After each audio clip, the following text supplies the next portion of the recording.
Thank you so much, Dr. Primorak. We now have a special address by Seth Berkley, Chief Executive Officer at Gavi, the Vaccine Alliance.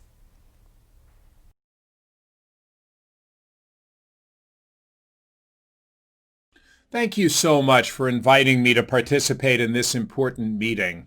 I apologize for not being able to attend live.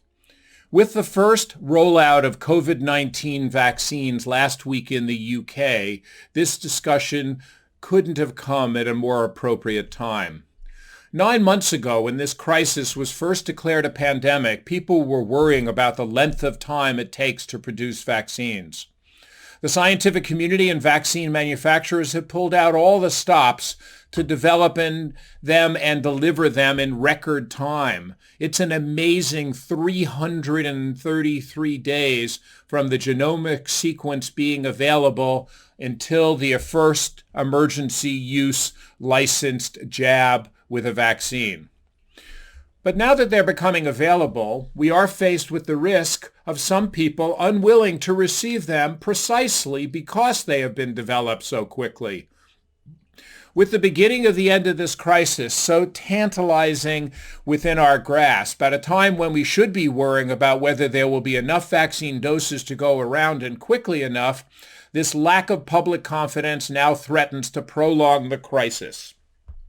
Some polls suggest that more than half the public don't believe that enough time has passed to see if the vaccines really work, and even more say it's too soon to know what the side effects are. Unless public concerns over the efficacy and safety of COVID-19 vaccines are addressed, we could see significant numbers of people refusing vaccination or delaying it. And that would be disastrous, because it would allow the virus to continue to circulate and prolong the pandemic. The only way to minimize the human suffering and resume our normal lives, commerce, trade, and travel is to stop the virus from spreading. Vaccines alone can't do that. We also need vaccination. This means protecting as many people across the world as quickly as is humanly possible. So let me talk a little bit about COVAX. This is an effort that was created precisely to solve this problem by making access to COVID-19 vaccines rapid, fair, and equitable, with an initial aim of making 2 billion doses available by the end of 2021 to people all across the world, regardless of their ability to pay. With the largest and most diverse portfolio of COVID-19 vaccines, and with 190 governments and economies now involved, representing nearly 90% of the global population, we are close to realizing that ambition. COVAX has now secured hundreds and hundreds of millions of doses of COVID-19 vaccines, and India, the host of this event, has played a critical role in this. Despite having a particularly high COVID burden of disease, the government of India has stated and reiterated its solidarity and commitment to provide domestic production of vaccines to COVAX and the rest of the world besides India, as stated by Prime Minister Modi. All governments that have the capacity to support the global effort should follow this shining example. In India, this will be made possible through technology transfers to the Serum Institute of India, the world's largest vaccine manufacturer by volume, which has agreed to supply hundreds of millions of doses to people in low and middle income countries through the Gavi COVAX Advanced Market Commitment, but also through technology transfers and indigenous vaccine production through other high-quality Indian manufacturers. But we now also need all global manufacturers to get on board and make their COVID vaccines affordable, appropriate for global rollout, and available to COVAX for timely delivery as early as possible in 2021. Now let me come back to the concept of public confidence. In the meantime, it's going to be critical we do everything we can to build public confidence in these vaccines.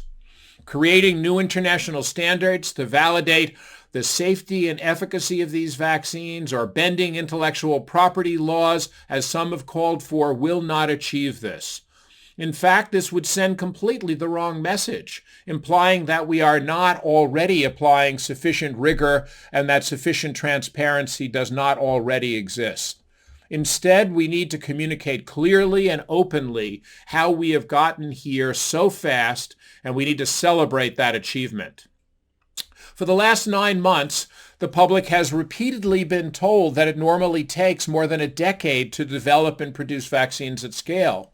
So it's only natural that people may wonder how we got to this point so quickly. Therefore, it's important to remind people that we got here today is down to the brilliance of our scientists and the strictest observance of the most stringent safety protocols in history.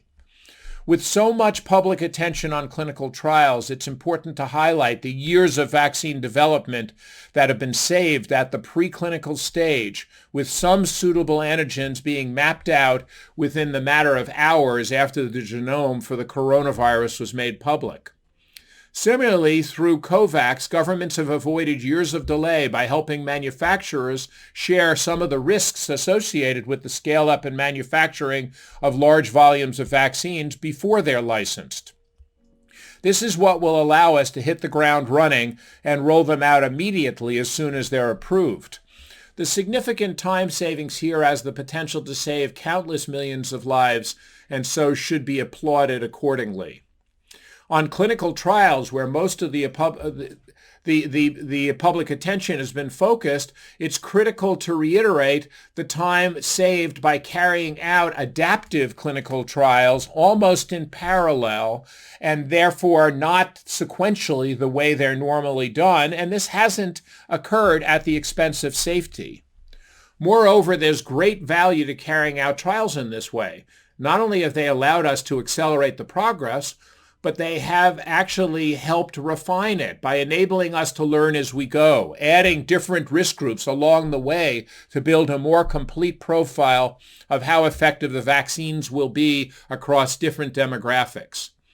But throughout, safety has remained paramount, with the same strong regulatory systems applied that are stringent, science-driven, and free from political interference, as normally would be the case.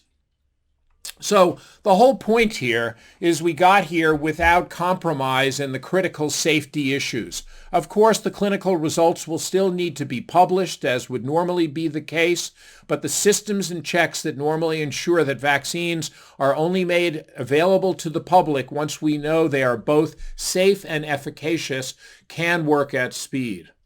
The fact is, this crisis has shown that there are plenty of areas in vaccine development that could have been made more efficient. Of course, what it takes is the willingness to spend money to accelerate things. This is something that we can and must all learn from. And the fact that we've ended up with such encouraging efficacy results, not from one, but from a number of vaccine candidates already, puts us in an extraordinarily promising position. If governments and manufacturers provide COVAX with the backing it needs, and if the principles of fair allocation are applied, this year will see the beginning of the end of the pandemic with the largest and most rapid global deployment of vaccines the world has ever seen. I have no doubt that that decades from now, people will look back on what a remarkable achievement this is. But in order to bring this crisis to a close as quickly as possible, we need to recognize this now and work together. Thank you so much for your attention, and good luck for the rest of the meeting.